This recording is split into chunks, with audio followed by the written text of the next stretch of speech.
I don't want to set the world on fire. I love the Fallout TV show too much. How's it going, guys? Welcome to the Fallout discussion, episode 5, The Past. And with me today, I have the usual suspects, and we're talking favorite factions today. So let's go ahead and start with The Baked Banana. How you doing, Banana? And what's your favorite Fallout faction? My favorite faction is the NCR. I like the NCR because I like that they're trying to restore order and old world values. But like, not all old world values are great, but I think the base is there. But yeah, I like the NCR. I think what they stand for is reasonable. I feel like out of a lot of people, they're like at least trying to help and protect more than everyone else is. Well, and they're drip, dude. Like, honestly, NCR Rangers, Yeah, you can't even, like, you them can't guys are beat just that look. Them guys are just, you look at them, it's like, I want that armor. That's all I want. Pretty much. Okay, cool. So the baked banana likes the NCR. Let's go ahead and talk to Snicker. Snicker, how you doing? And what's your favorite faction in Fallout? I'm doing pretty good. My favorite faction is when you're leaving Good Springs in Fallout New Vegas, you run into a bunch of gang members that are throwing around dynamite. I'm told they're called Convicts, convicts. Yeah, the powder powder gangers. Yep, yep. gangers. Yeah, and you can join them or help them terrorize the people of Good Springs, and that was pretty cool. Like it gave you that choice right off the bat, and I think that really stuck with me. So they were my favorite faction. So Snicker likes to blow stuff up and terrorize Well, people. you get the option to be not a great guy. Immediately taking that path. Yeah. Okay, well, there you have that. Dab Ninja, how you doing? And what's your favorite faction in Fallout? I'm gonna throw y'all for a curveball here Uh-oh. and say the followers of the apocalypse. What? Yes. Granted, they only show up in I think 2 Fallout games, and that's it, and that's the first Fallout and Fallout New Vegas, and that's it. But if you really think about what they're doing, they're basically a humanitarian group, like providing first aid and like medical needs and all that throughout the wasteland. And they're willing to recruit damn near anybody. Which, in my opinion, is awesome because if you think about it, they have former or people who are like formerly Enclave, Mm-hmm. NCR, Brotherhood of Steel, former Caesar's Legion members. So it's like they have such a diverse background, and the fact that because I have the Followers of the Apocalypse wiki pulled up because I was kind of Mm-hmm. glossing over it. They originated out of former San Diego, which is known as Dayglow in the Fallout universe. And I just think that's kind of cool for them to have moved basically from San Diego all the way down to Las Vegas. Like, as a faction Well, of just healers and does it say if medics. they're still in San Diego though? Like were they able to expand or is it like they completely moved? So they departed ways with the NCR in the first game due to disagreements on foreign policy because they themselves as a whole do not want to seize power. They're more or less just Wanting to pacifists. help? Yeah. Yeah, unless you attack them or anything like that, then yeah, Oh they're yeah. willing to just kill ya. Which is why I like them so much, because like you look at them, they're like, oh, they're just medical people, and then if you screw with them, like, oh, okay, these guys aren't, like they ain't messing around. And I just thought it was kind of cool. Like I've always kind of liked them because like yeah, in New Vegas their quests kind of suck. Of oh well, can you bring us some like magazines or medical supplies? But if you get Arcade Ganon, you get the Remnants Enclave armor, Oh yeah. which is the rarest power armor in the entire game. So it's like, okay, you got me on that one. Like, all right. I love that he comes out and he's all like, "Look it, I've got my armor." And you're like, "Our Huh? armor." It's like Let me that see that real quick. meme of the cat. Huh? Huh? Huh? All right, cool. Man, I have no idea what to choose here because there's like so many factions in this game. All I the think factions. right, all the factions. I like the NCR, like Banana said, but mostly because of the drip and the cowboy vibes. I would say, like the Western Rangers. Democracy. But at the same time, I really do like. I like the Brotherhood of Steel. I think they're dumb a lot of the time, weirdly enough. But you can't get past the fact that they've got a Vertibird, they've got the Pridwin, They got drip. they've got power They got drip armor, too. they've got drip too, right? And like it's military and it kind of sucks how they do stuff, but like they're still really cool. And like T60 power armor just looks so clean, especially when you get the chrome out version. I'll second that agreement too. Yeah. Just because you look at them and it's like, dude, sign me up. Where do I sign? Give power me armor. power armor. Right? So I think in this case I'll have to go with them. I really like the style of like the cons, but the cons are a bunch of whiners. So it's kind of hard to like them. If I'm being And honest, I feel Mhm. like the cons are just a dirty people, and I don't mean that as like, Wow. oh, like look at them, like they just feel dingy and gross. Like every time Well, I they've walk been- in there, it's just like, They've taken a lot of ugh. losses in a row. That's what I'm saying. Like they've been They're a bunch of dirty basically bikers. they're a bunch of dirty bikers. They've been pushed all the way into that canyon, and you're just like, wow, you guys are kind of at the last ropes here, huh? They take dirt baths. Y'all are living in trailers. They keep surviving. They keep surviving. So, Dirt bath. but yeah, there's a lot of good factions in Fallout. It's hard to pick. I mean, even like you're talking good factions like the Followers, right? Well, you got like the Minutemen over in Boston. They're pretty solid. Their whole concept is to help people, right? You just are sick of Presto Gravy asking you to do another settlement needs your help. There will always be another settlement, but they get a castle. That's cool. I'm not gonna lie, that whole thing with Presto Gravy, I think the best thing to do is become general and then go join the Raiders and then have And then slave them all. go tell him that you joined the Raiders. And he's like, you can't be general no more. It's like, that's too damn bad. I'm not giving back the hat. The only reason I like the Minutemen is because the settlement building, just because, like, I don't know. I'm The creative settlement building enough was that- good for Fallout 4. See, and I've been told numerous times every settlement I build is never the same. Like, I can rebuild Sanctuary in so many different ways that I can't recreate it, even if I tried.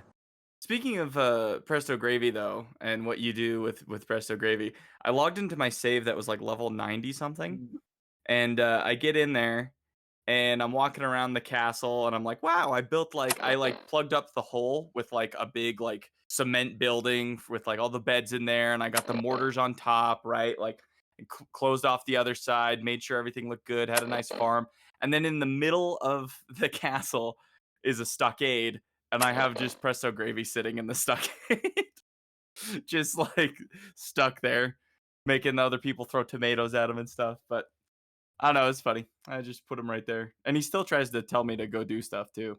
General, another settlement needs your help. Like, shut up. But all right, so we kind of like a lot of the factions, but let's go ahead and jump on to talking about Fallout Episode 5, The Past. So Episode 5, The Past, opens up with Max and Thaddeus. And at first they kind of did like some sounds, and it kind of sounded like maybe a fight. But as they fade in, it's actually just Max and Thaddeus like laughing together. It sounded like there was like maybe ghouls or something running around, kind of reminiscent of the episode before with all those ghouls. But yeah, so they jump in, and we're with Max and Thaddeus. We're bringing it back, and they're having a great time because they found the head. They're celebrating a little bit, and they're like reminiscing about their fight with the Gulper. The guy almost got killed. That's when Thaddeus is like, you know what? I'm not officially your squire until you brand me. You should brand me. And if you guys remember in the first, I think it was the first episode that Maximus got brand, or is it the second episode? It's the second? This is the first or second. We'll have to go back and check. But like he gets branded, and it doesn't feel great. It's basically a T with really hot metal just right on your back. Not very, very sanitary. And he's like, yo, it hurts. Like, are you sure you want to do that? And Thaddeus is like, Hell yes. Yeah, I insist. Let's do it. They say, okay, let's do it. He goes to brand him. And while that's happening, Thaddeus just is like high pitched screaming. Like he's like, oh, like, just like, and Max is like, almost done. Told you it hurts. And yeah, he brands them, and they're kind of just like joking back and forth, and it works, right? Like they're finally becoming those friends that we thought they could be. And back to where Maximus's decision making isn't always the best, I feel. No. This kind of bothered me because he was like, now that we have the head, we got to return, right? He's finally reached this point of like, we need to return to the Brotherhood. And he's like, I think you should know something, basically. And he doesn't know how to say it. So I think this reveal was good. He just opens the mask to his power armor, and Thaddeus sees that it's Maximus. When I saw that, I called him a dumb SOB. I was just like, you idiot. Why? Well, his reveal is just terrible. He's got to tell him at some point, and there's no good way to do I it. mean, I get that, but still, like, he should have done it before he branded him. Well, this goes back to our conversation of like their stats and stuff, and I don't think that Maximus has good intelligence. I think he has low luck and low intelligence because the way he goes about handling things is just dumb. This whole conversation here, Thaddeus is like, "Oh, it's Maximus," and Max is like, "We can still be friends." Why does he go straight to that instead of like, "Hey, let me explain what happened. Knight Titus got killed by a bear. I took his armor and panicked." Like you can see the scars on like the proofs on the armor. He's got literal like bear claw marks on his armor. So why couldn't he just be like, "Hey, that he was killed. I just took his armor to try and, like what would have you done, right?" But instead he makes it seem like he murdered him. Yeah. He's like, "Yeah, Knight Titus, he's dead. So, The way he said he's dead was kind of creepy. wasn't it?" That's what I'm saying. I'm like, all he did was not give him a stim pack. He's dead. Yeah, he makes it seem like he killed him. And I think that's why Maximus kind of bothers me as a character. Like, I think the actor's doing great, but like some of the decision making by Maximus is just dumb. Like, I wouldn't have killed him. I would have just left him out to die. Well, and I think that's what he did, right? I think he just was like, I could give you the stim pack, or I could let you just die from the trauma you just went through. But they don't show us. So maybe he did shoot him in the head and then take him out of the power armor. Yeah, I don't know. It's So I'm wondering if it's not necessarily intelligence, but No. more or less charisma. He doesn't have people skills, it seems. True. See, and that's why I'm thinking it's charisma, because, like, realistically, that's kind of like your charm and your influence with people, and it's just like, he's just awkward. You all might the be right on time. that. Because he figured out how to fix the armor. He couldn't do the repair on it, but he knows about the armor and where to do it, and he knows about the lining and the stuff. Like it's true. I guess he's not dumb then. I think you're right. I think it's less like he just doesn't have good charisma or luck. Yeah, because I was gonna say every time I've seen him, like when the banana was over yesterday, watching this with me, I was just like, man, he's just so damn awkward. Like, why is he like that? I don't know. I think it's definitely part of his character, and we're gonna figure out how he changes in the wasteland. But he's been the most like back and forth, right? We talked about like Lucy's good, the ghoul's bad. Maximus has been in the middle. He makes good decisions and he makes bad decisions, and he kind of just fluctuates on that line. So I think that's really part of his character, and it just becomes frustrating after a while. Well, the next part kind of bothers me, where he's like, you and I, we just need to get our story straight. It's like, He makes it right. So yeah, it's like, what do you mean we? Right? Like Thaddeus is like, they're gonna kill you, and he's like, well, they don't need to find out. It's like, and this is actually pretty good. I like that Thaddeus was like, no, dude, it's the Brotherhood. They always find out. Like we're screwed. This is where Max is like, okay, we just got to get our story straight. Like, dude, come on. What do you mean got to get our story straight? Like, he's just That makes it seem like that to me, that he killed him. right. It goes straight. Like, he just implied to Thaddeus that he killed the guy, and he could have very easily been like, as you can see by the power armor, we got mauled by a bear. I shot the bear, but it was too late for Knight Titus. Yeah, he just doesn't explain his story very well, and then it just kind of like screws. Exactly. I mean, the worst thing is he lied to the radio people. Yeah. That's his biggest crime, it seems. At least from what we've seen, right? If he kept Knight Titus in the head and hid the body, they'll find the body, and that's pretty obvious. They'll always But- find the body. I bet you they have like trackers on everybody, and they got to have it on the power armor. We talked about that earlier, but No, I bet you that body got eaten by something. that's true too. The body probably got eaten by something. That's a good point. But okay, so that happens. Maximus is like, I should have known better than to trust you. Closes his mask, and like is now all of a sudden gonna kill Thaddeus. And so like now they have this little like dance because he's in a power armor, so it's kind of a little slow moving. And Thaddeus is like a small little guy, and he's running around. And Thaddeus is smart enough to know how to disable the power armor. And I thought this was interesting because I guess you never really see in the video game how they take the fusion core out. Because I was curious what he did. It's just kind of Because like when you put it in and you slam it in. But when you take it out, you look at a menu. So in this one, Thaddeus puts a key in the back of it and turns it. And it's like he just turns off the armor. but it doesn't open the armor, right? It just turns it off. I guess he pulls out the fusion core. Now Maximus is immobile. He can't move. The power armor's kind of shut down, and he's kind of stuck standing there. That's when he starts yelling at Thaddeus. He's like, "No, don't leave me! Don't leave me like this! No!" Well, doesn't it help And- that he also crushed Thaddeus' leg? Yeah. Oh yeah, That he looks like it steps hurt. on his leg when they're doing their little like dance fight. Let's tussle. He does get him a little bit, but Thaddeus kind of wins because he turns off the power armor, and then Maximus can't move. Thaddeus is gonna tell the Brotherhood. Thaddeus is basically like, "Screw you, I'm gonna go tell the Brotherhood." And this is Thaddeus' chance to become somebody. Well, Maximus did it to himself. So Thaddeus grabs the head, and he grabs the big giant bag. And then I think see, is the dog's still with them, right? Because they met the dog, and the dog's following the head. Yeah, so the dog leaves with Thaddeus, and then Max is just stuck there in the armor. Mm-hmm. I made a comment to Banana yesterday, and I told him it'd be kind of cool in the next video game if we see that exact like set of power armor with like a skeleton in it as an Easter egg to the show.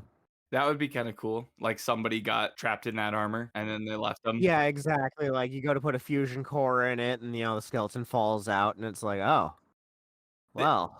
There wasn't anything like that in Fallout 4, and I think that would have been perfect. You know what I mean? Like somebody dies in it because they didn't have a fusion core. Exactly. And when you go to open it, that would be cool. I hope they do something like that. I hope they combine this show into the next games and like really lean into the lore, because I think out of everything that I want with Fallout going forward is I just want this lore to continue. That's what we really fell in love with, like the cool stories that we're being told up until like I know we talk about 76, but like the stories just didn't grab me as much in 76 as they did in 4, as they did in New Vegas, as they did in 3, as they did in 1 and 2. And I haven't even played those games all the way through. Watched a lot of lore videos though. So I hope they just really tie in this show with the lore, and I think I'll be happy. Then title screen. And it's this one fades out. It's like a time elapsed paint peeling and decaying kind of one. So I thought that was cool. Really like all the effects that they do on this. And then we're back with Max, and he's stuck in his power armor, and he's like, they go to the flash on the inside of the power armor here, and he's like all sweaty and like looks tired because he's been like stuck standing there. I bet his legs are like asleep. You know he probably stinks. Oh yeah, I mean, everybody's got to stink in this thing. Like, I don't think anybody actually showers. I have yet to see anybody bathe at all, even Right? the vault dwellers, and it's kind of sus. Like, No, that's not true. There's one. Does that happen in this episode? I think it happens in this episode where there's one shower. okay, well, up until this point, we have No not one. seen anybody take a shower. They're You're right. called dirt showers. They're called dirt Hmm. showers. I was gonna say, I think of the power armor almost like a cast, where it's like If it's stiff, it's like you're not moving. no, it's like a cast on your leg after a while, like really freaking stinks. Oh yeah, dude. It's got to be like absorbing all your gross juiciness, Oh. Yeah. all your wasteland like juice. And then underneath all your clothes on top Yeah. of that, Uh-huh. and then whatever underwear you might possibly or may not have. They gotta have some of the word. Anyway, disgustingness. Max looks disgusting in his armor.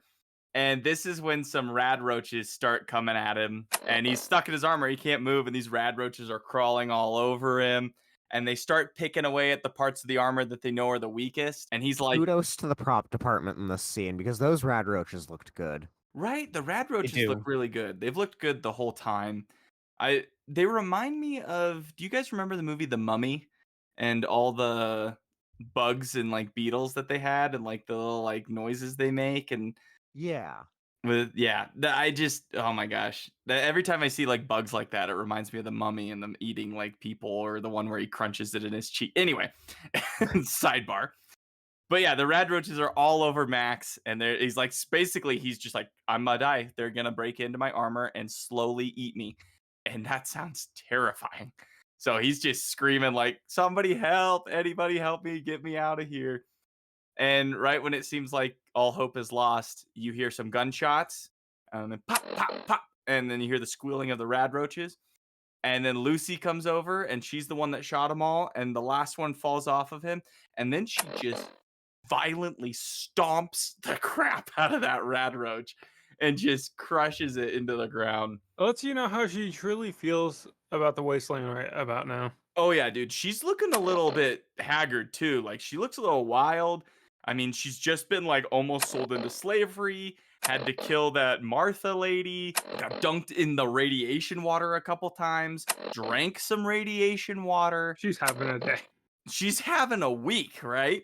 And that's kind of what she says here, because Max is like, hey, can you let me out of here? And she's like, yeah, I want to trust you, but it's been a tough week. Like every episode up to this, Good. something bad has happened to Lucy.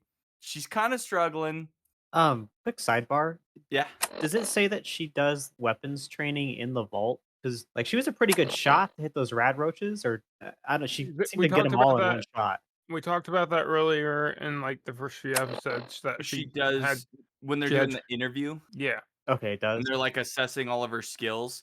I think one of them was target shooting, and I think she was pretty good. So I guess that would be what, perception or agility? So she's got good. She seems pretty well rounded for her special traits, if I'm being honest. Her luck isn't great, but it's not bad. I feel like she's kind of back and forth on that. Her endurance seems fine, but here in this scene, she's got radiation sickness and she kind of looks like it. She looks a little haggard. Max sees that and he's trapped in the armor and he's like, hey, I have Radaway in this armor and I can give it to you, but you got to let me out. And she's like, well, like, she doesn't really have any other choice. And then she's like, well, what's your name? And this is where Max screws up again, in my opinion, because instead of just telling her the truth, he just goes, I'm Knight Titus.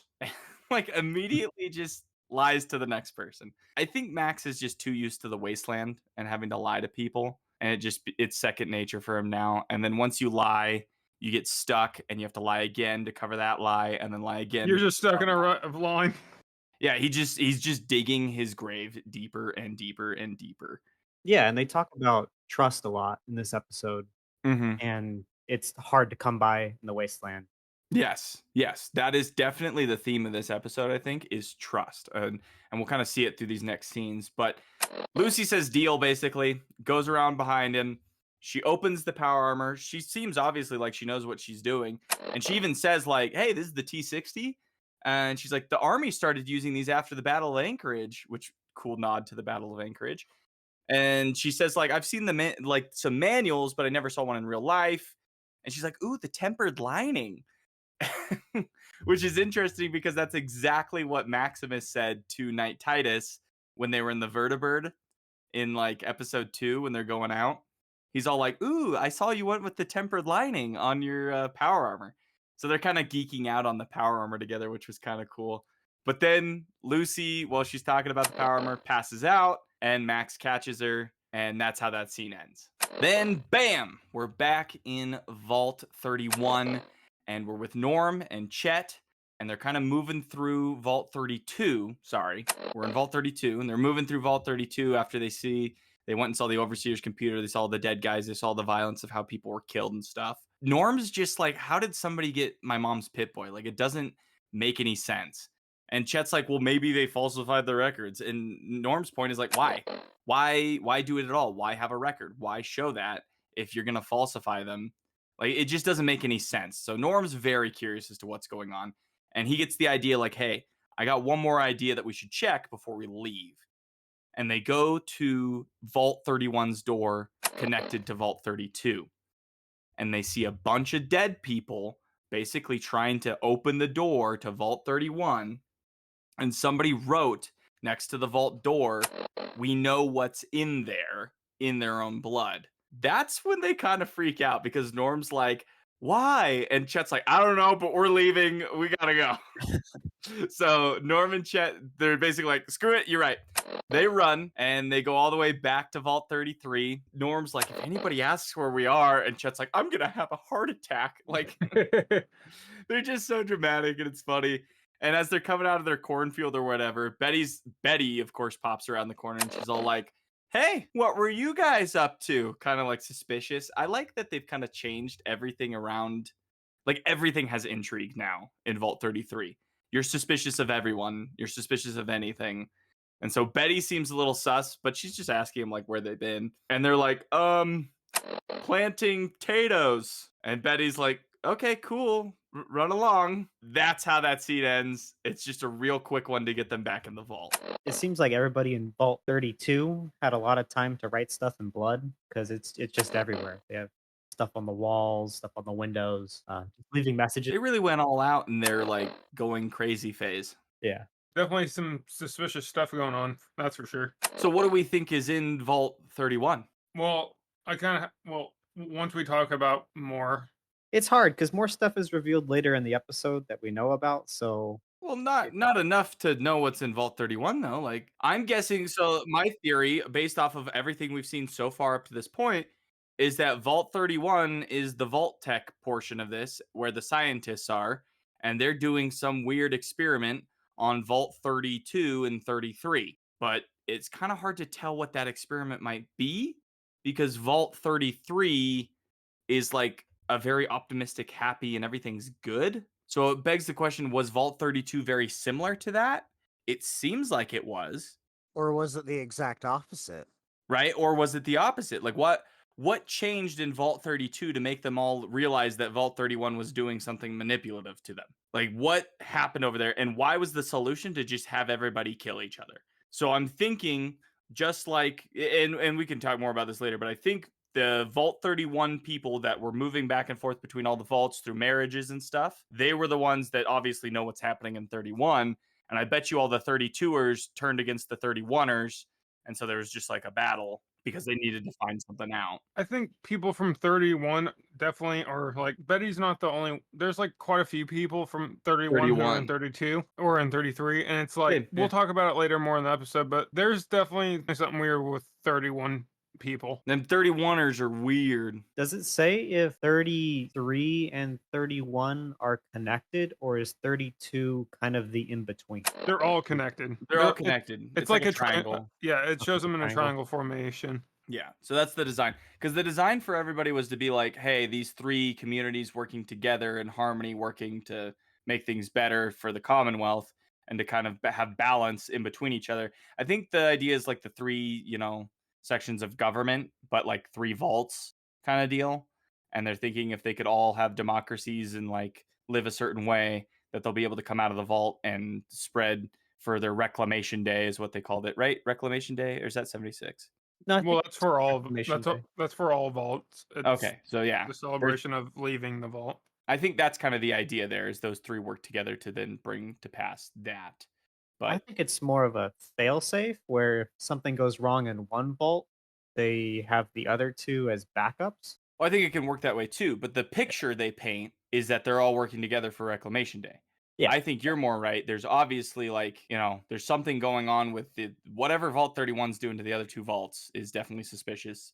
And there's some like, that's Vault Tech, right? That's every vault. You don't know what's going to happen. I just played Fallout 4 yesterday. You don't know that you're going to get cryo froze, right? You're thinking you're going down there to like live. This is And gonna they're be a great time. I'm Right. having a great time. No, And then you're frozen for 200 years. So like, psych, I gotcha.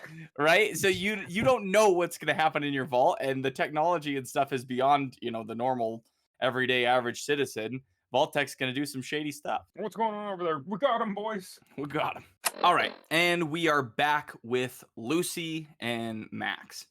And Lucy is getting her Radaway, basically, intravenous. So she's got like an IV. Did I say that right? Somebody? Intravenous? Whatever Right? it is, she's got it slapped into her arm. We're totally, doctors and scientists over here. She's got needle in her arm. Radaway's going in there. You mean an IV? Yeah, an IV. But it's called like when you put it in the vein, it's like intravenous or Stands for Intravenous. something. Thank you, intravenous. There's words in there. Anyway, so she's taking the Radaway and she's like kind of slowly waking up. And Max took care of her basically. She's kind of impressed with that because everybody else has just wanted to kill her or sell her or have her live with them in a house even though they only have sand, like, or told her to go home constantly. So Max actually helped her, set her up with the Radaway, and he's now hiding his power armor. And he even says to her, he sees she wakes up and he's all like, I never knew people lived in those vaults. And she's like, yeah, like, what'd you think was in them? And he's like, monsters. And I thought that was kind of interesting that Max's perception of Vault is monsters, which would make sense for a lot of like, this experiments and stuff that Vault-Tec's done and released on the Wasteland. So Is that a Brotherhood of Steel belief, or is that just a general Vault or Wastelander? that's what people say is what belief? he says. I think that is just a general Wastelander belief, is that the Vaults, either they're, Vault dwellers or monsters. And if you think about the lore, and you're talking like the Sole Survivor, you're talking like the what's the second one, the Chosen One. These people are descendants of Vaults or came from a Vault and dramatically changed the Wasteland. That can be interpreted as a monster. I mean, some of the stuff that the Sole Survivor does, and like he defeats an entire super mutant army. Like the guy's insane. So there's that, and then there's also all the experiments that Vault-Tec does. So I think people definitely have an idea that the Vaults are productions of like something terrible, right? Dramatic change or evil, or Vault-Tec's not really trusted in the Wasteland like it was before the bombs fell. Well, usually I'm assuming what comes out of the vaults for them is like a lot of like bad things. So it's like, I've never seen anything good come out of the vault. So, right? Like, so monsters. But Lucy's like, nope, they're just regular folk like me. Max kind of moves on from that point, and he's like, well, my squire took something vital from the Brotherhood, and I need to go get it. Did you guys notice like he changes his voice when he like has to be the knight? Every time he's like, Knight Titus, he's like, he just kind of changes his voice to be a little bit more like a hero. It's kind of interesting. Versus just Squire Max or regular Max just chatting. But yeah, so he's like, I got to go after him. See you later. And this is after he's kind of hit his T60 with like some boxes and stuff. He's got to be super strong because he had to like get out of the armor, close it, drag it over down into like, they're in like a train station. So like you've got like the platform, and then below that's where the train station is. So he like drags it down onto the tracks and like covers it with a bunch of stuff. But he's got to be really strong to be able to drag that power armor all over the place. I mean, he had to carry that big bag everywhere that probably had like spare parts in it as a squire. And like tools and yeah. So I think all the squires have to be pretty strong. Pretty much. But he's got to have a good strength skill there. So he's like, good luck. I'm leaving Lucy. And Lucy's like, wait, so your Brotherhood, do they have like more of that T60 armor? He's like, And yeah. guns. Guns? Like real not messing around type guns, which I thought was kind of funny. Like, what do you mean? What guns are just messing around? And he's like, yeah. And so this is the first time Lucy's now been helped. So she's like, I'm going to tell Max something that she didn't tell the ghoul. She didn't tell anybody else. She says, hey, I have a tracker that'll lead us right to that head. She hasn't told any, like, so she trusts Max because of what Max did to her. And it's kind of like her golden rule, right? Treat others the way you want to be treated. Very interesting dynamic here that Lucy now finally trusts someone above, the vaults out on the wasteland. But Maximus, you can definitely tell, still doesn't trust anybody because he's still lying to everybody. She offers to like, hey, if I lead you to the head with my tracker, will you help me with your Brotherhood and your guns to go find my dad? She extends her hand to shake with Max, and Max is kind of hesitant because, like we said, you still don't really trust anybody. And she kind of points out to him, like, you could have lied to me about the medicine. You didn't. And you could have killed me when I went to sleep. You didn't. She's like, I know that nobody trusts anybody up here. Like, it kind of sucks. But this was interesting about her vault. She's like, the worst thing somebody can do to you in my vault is like forget to say thank you. And Max is like, that sounds really nice. And Lucy's like, yeah, it is. And so then she tries to shake his hand again, and he takes it, and they formed this pact that they're going to work together, and they start walking down the tracks with going towards the head to track for it. So we got Lucy and Max teaming up. So I pointed something out to me, and I'm pretty sure we all noticed it watching this. Wasn't Lucy hooked up to an IV literally like 30 seconds before she stood up? And there's like no bandaging, no scarring, no blood, like... So Max is just, well, that lends to intelligence but no charisma, right? He must have been smart enough to put it in the right place. Well, no, it's just the fact that, like, there's no indication that she was just hooked up. It's just like 1 minute she is, the next she's walking up, and it's like... she's okie dokie. We didn't see her take it out. There's a whole process you have to go through before you can pull an IV out. Like, you can't just jump up like that. Nah, it's a wasteland. Just rip that stuff out of there. Just small hole. Blow out your veins and bleed to death right Yeah, there. don't worry about it. She'll just stim pack. It'll be fine. It'll be fine. Fine, it's fine. I took Max's hesitation as more like he feels bad because he doesn't really have any way of guaranteeing his part of the bargain. Even if he shows up with the head, he doesn't have the authority to get a bunch of T60s to go help her. And he knows that. That's a good point, right? Like, because he's kind of in a terrible position that he's put himself in. I don't know, because hear me out. The last time we saw Max in the Brotherhood, it almost felt like the elder dude was like a father figure to him. So, like, I don't know, it just felt like a paternal relationship between the two. So, like, you never know. Max could be able to call a favor. So you think that the elder likes Max more than we can tell? Possibly, yeah. He might just be hard on, because if you really, because I at least got the indication that, like, he's supposed to be like a dad to Maximus in some weird sense. Like, I understand he is the elder of the Brotherhood, but it almost feels like it's a personal relationship between the two of them. Maybe that elder was the one knight, like maybe he was the knight that found Max in the rubble. Possibly. So maybe, right? Like I could see there being something more there that we just don't see, because this show's done a really good job at like only showing us what we need to know at the time we need to know it, right? And then revealing more when we need to find out more. Right? Like the slow reveals of information has been done very well in this show and makes every episode super intriguing. Cool. Lucy and Maximus teaming up, going to find the Wilzig head. And back to the vaults. So we got Battle Hymn of the Republic playing over the PA. Not the power armor system, okay? This is a PA system for public announcements. In Vault 33. And it's voting day. And they've got all this like democratic stuff set up, and they got posters, and they got like patriotic decorations. Seems like your very typical voting day. Right? And Betty's actually making an announcement. It already kind of seems like Betty's taking charge, if we're being honest. But she's making an announcement over the PA system, and she's basically saying like, you need to vote for Overseer. We need to remember that the future of our vault's important, and the future of civilization's important. We're aiming for Reclamation Day, yada, yada, yada. We're going to repopulate the earth and bring about civility. Like basically just all the stuff that their mission is or whatever. And it says at the end, I have faith you will make the right choice. It seems like she's already Overseer. Like she doesn't even have to run really, but like it seems like she's going to be Overseer. And the scene is in the vault, and they've got like these voting booths, right? And there's a single file line up to the voting booths. Now, I don't know if you guys remember which one's Davy. He's the old guy with the mustache that offers to teach the Raiders Shakespeare. Yeah. He's this doofy guy. So he's got a bigger part all of a sudden. And he's in front of Reg, who was one of the guys running for Overseer. And it's like the awkward line. No one's really talking, and they're shuffling forward. And Davey turns around, and he's like, he feels guilty because he's not going to vote for Reg. He says, I'm sorry, Reg. I just feel that in times of crisis, you need someone with experience. And Reg is like, hey, it's your vote. Don't worry about it. Like, you do what you're going to do. Davey's like, okay.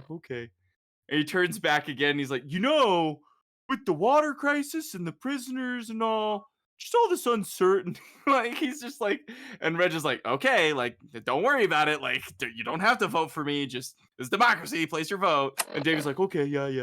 And then Davey turns around again and is all like, well, and Betty's already been Overseer once. And Reg is like, yep, I gotcha. Like, do what you're going to do. And then he turns around one more time and says, Davey's basically just like, so I'm going to vote for Betty. And Reg is like, yeah, I got that impression. Right? And Just so they rubbing it in. finally push forward. He finally, like, Davey stops bothering him because Davey goes to vote.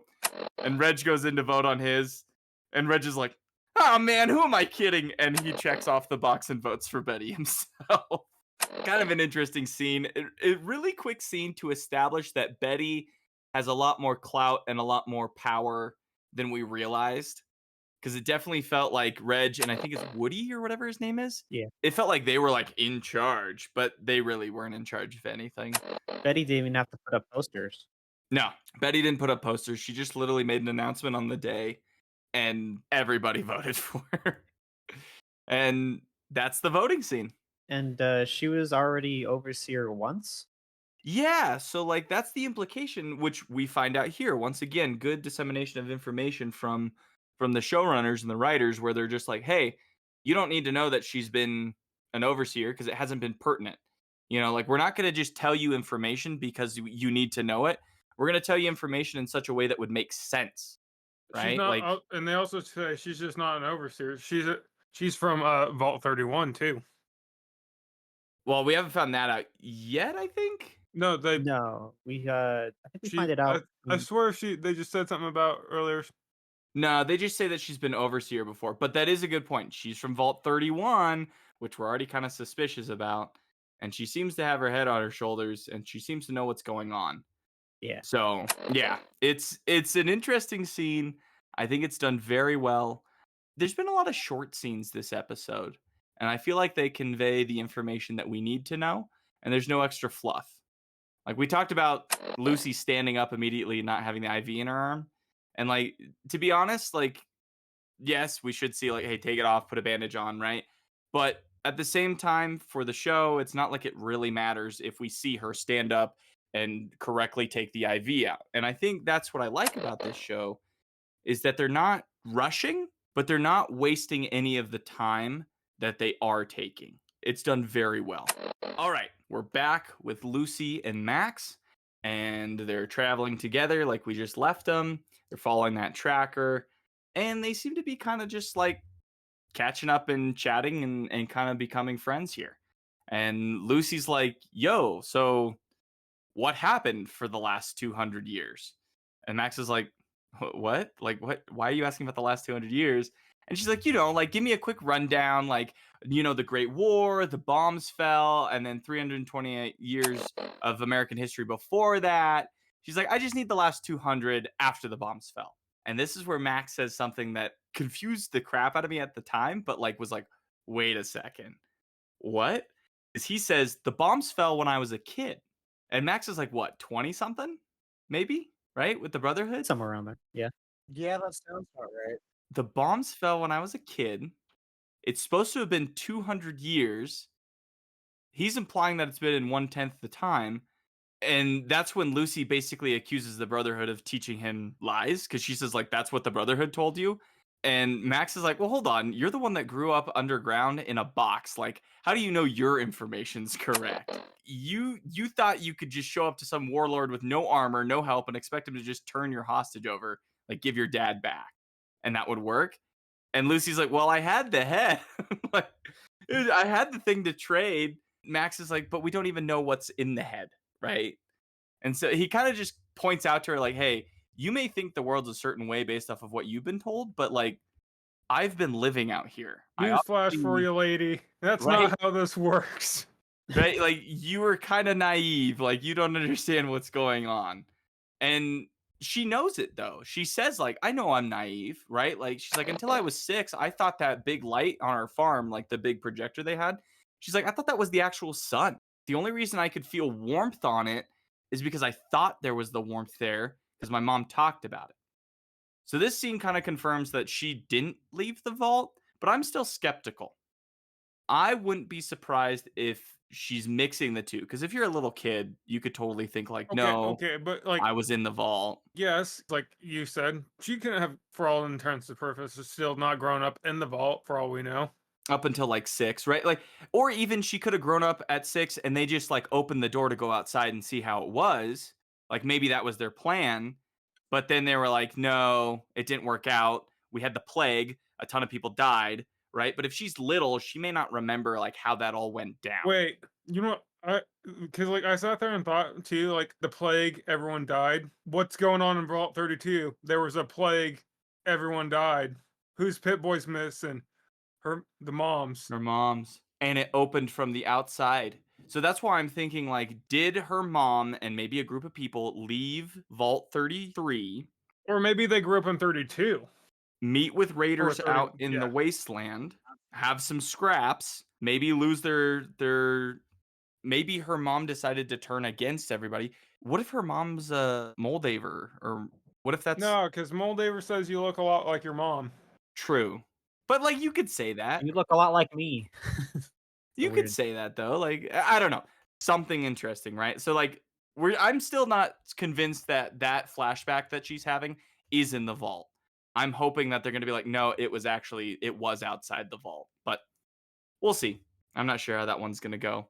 But she does say like her mom was kind of what made everything feel so real. And then they this last question, they kind of drop at the end of this scene.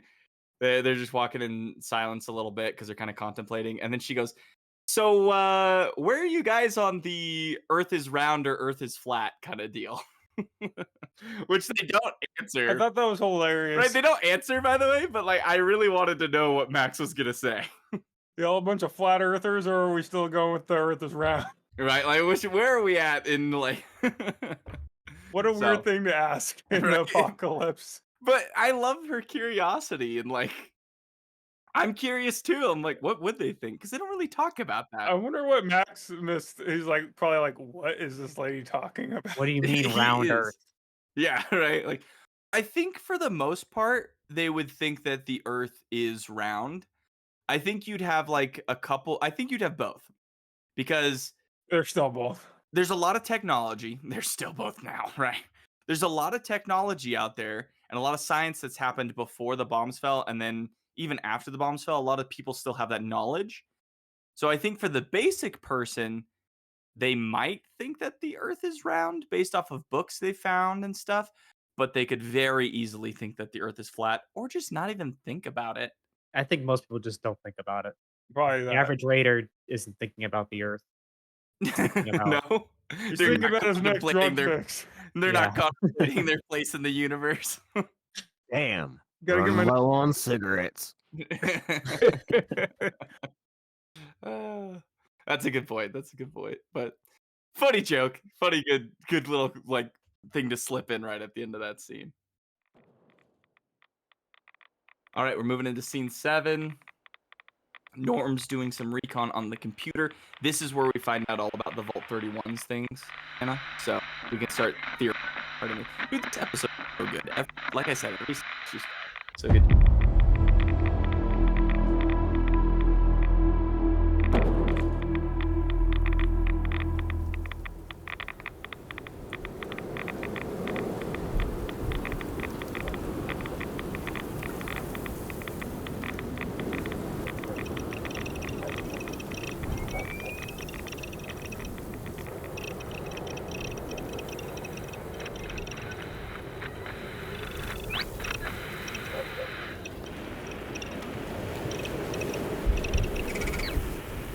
Attention! This is a public announcement from Vault-Tec. The second half of this holotape has been damaged in a nuclear blast. I repeat, the second half of this holotape has been lost. End transmission. What's up, guys? So sorry about that, but we lost the audio of the second half of Episode 5's breakdown and review discussion. We are taking precautions going forward to ensure that this does not happen again.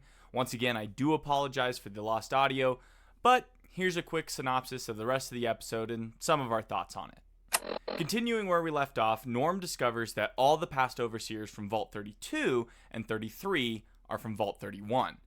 This very much seems like a Vault-Tec experiment, but to what end?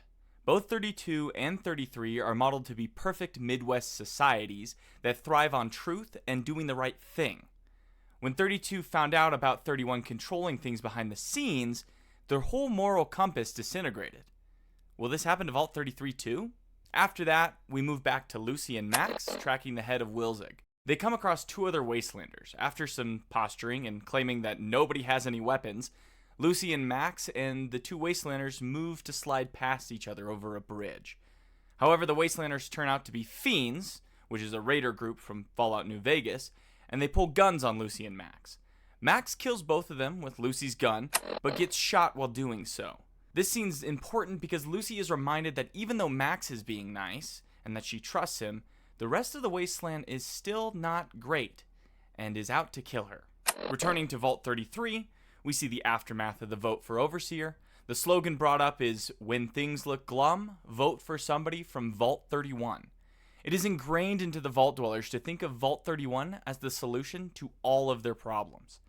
Betty has won, and she's overseer, and she makes an announcement over the intercom that she has plans for Vault 32. Literally a day ago, though, we saw that the vault was in ruins, so what plan could she possibly have for it? We switch then to Norm and Chet whispering about all the overseers being from Vault 31. Chet is trying to play it down, but Norm's curiosity is eating away at him. Chet reminds Norm that Steph, who is in the shower while they're discussing this, is from Vault 31. When she comes out of the shower, Norm does push her for any information on Vault 31, but only gets told that the mashed potatoes are a little better.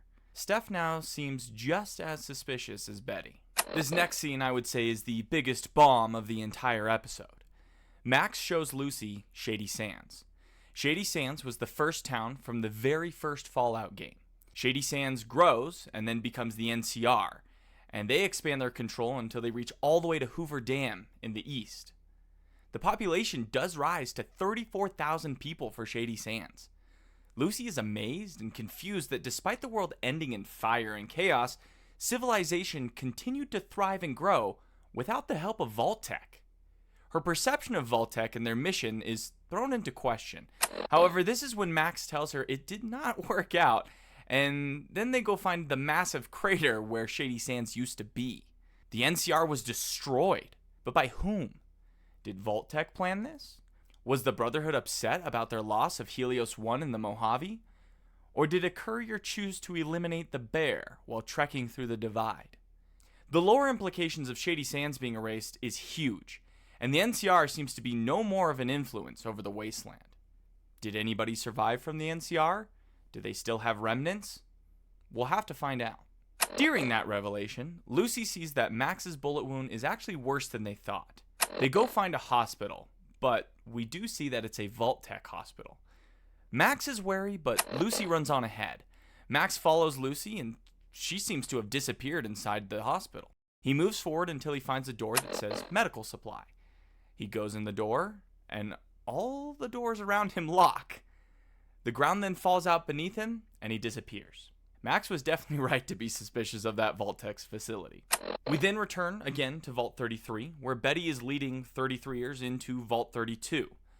Just a day ago, like we said, this place was destroyed with blood on the walls and bodies everywhere. And now they're all gone. Vault 32 has been cleaned up in less than a day. There's lawn chairs and Nuka-Colas around. Everything seems fine and perfect. The only weird thing was that the Overseer's computer had a huge shotgun blast through it. Norm discovers this, and Betty asks, "Did you find anything interesting?" She seems to know that Norm was here the day before and that he was on that computer. The tension does rise between these two, and Norm asks Betty what happened to his mother's Pip-Boy. Betty answers that she and his father buried it with his mom. Betty at this time seems even more sinister than she ever has. She is definitely hiding something. In the final scene, Lucy and Max wake up after tumbling down that hole in that Vault-Tec hospital. Max asks Lucy where they are. She looks through a window to see that there are people in blue jumpsuits walking around. They seem to have woken up in a vault, but we have no idea what's going to happen next. Is this a good vault, or a vault where they will be doing horrible experiments on their dwellers?